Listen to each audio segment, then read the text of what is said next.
மற்றும் 500 ரூபாய் நோட்டுகளை மாத்துறதுக்கு நம்ம மக்கள் படுற பாடு இருக்கே அப்பப்பா சொல்லி மாளாது. அதுலயும் முதியவர்கள் படுற பிரச்சனை அப்படின்னு சொன்னா கேட்கவே வேணாம். அதனால முதியவர்களுக்காக பிரத்யேகமான கவுண்டர்கள் தொடங்கப்படணும் அப்படின்னு கோரிக்கை வைக்கப்படுது. இது குறித்த ஒரு செய்தி தொகுப்பு. 1000 மற்றும் 500 ரூபாய் நோட்டுகள் செல்லாது என்ற அறிவிப்பை தொடர்ந்து தங்களிடம் இருக்கும் பழைய நோட்டுகளை மாற்றுவதற்காகவும் பணம் எடுப்பதற்கும் பொதுமக்கள் வங்கிகளிலும் ஏடிஎம் மையங்களிலும் குவிந்து வருகின்றனர்.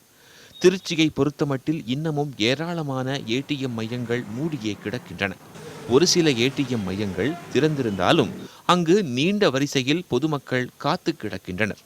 குறிப்பாக முதியவர்கள் நீண்ட நேரம் காத்திருக்க முடியாமல் பெரும் சிரமத்திற்கு ஆளாகின்றனர். எனக்கு வயசாகி போய் நிற்க முடியல, ஒன்றும் முடியல. சரி, அதையும் மீறி இப்படி டூ வீலரில் போட்டுட்டு இன்னும் ஒவ்வொரு ரூபா அலைஞ்சி கிட்டத்தட்ட 10 கிலோமீட்டர் 20 கிலோ காலையில் 100 ரூபா 150 ரூபா பெட்ரோல் போட்டால் தான் மிச்சம். பெட்ரோல் பங்கில் போய் 500 ரூபா கொடுத்தாலும் வாங்க மாட்டேன்றாங்க. என்ன செய்யறதுன்னு புரியல, ரொம்ப கஷ்டமாக இருக்குது. காலையிலேருந்து உட்காந்துருக்கோம்ப்பா, இன்னும் எடுக்க முடியலப்பா. சாப்பிட கூட இல்லை. பணம் இன்னும் சாயங்காலம் ஆகுங்கிறாங்கப்பா. காய்கறிலாம் கூட வாங்க முடியல. நிற்க முடியாமல் உட்கார்ந்துருக்கோம்.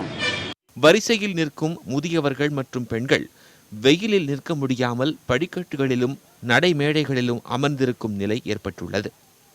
பல பெண்கள் கைக்குழந்தைகளுடன் வரிசையில் நின்று தவித்து வருகின்றனர்.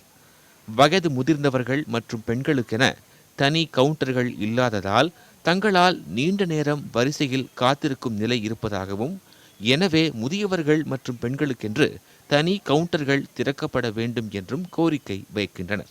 பணம் மாற்றுறதுக்காக வந்தோம். இங்கே உட்கார ஒரு சேர் கூட இல்லாமல் முடியாதனால கீழே உட்காந்துருக்குறோம். இன்னும் பணம் வாங்கிட்டு போனால் தான் எங்கள் வீட்டில் சாப்பாடு செய்ய முடியும். அதனால இன்னும் உட்காந்துருக்குறோம். இன்னும் எங்களுக்கு பணம் மாற்றி கொடுக்க வேலையே இல்லை. வரிசையில் காத்திருக்கும் பொதுமக்களுக்கு நிழல் ஏற்படுத்தி தரும் வகையில் வங்கிகளின் வெளியே ஷாமியானா பந்தல்கள் அமைத்து தருவதோடு காத்திருக்கும் பொதுமக்களுக்கு குடிநீர் வசதி ஏற்படுத்தி தர வேண்டும் என்றும் கோரிக்கை வைக்கின்றனர்.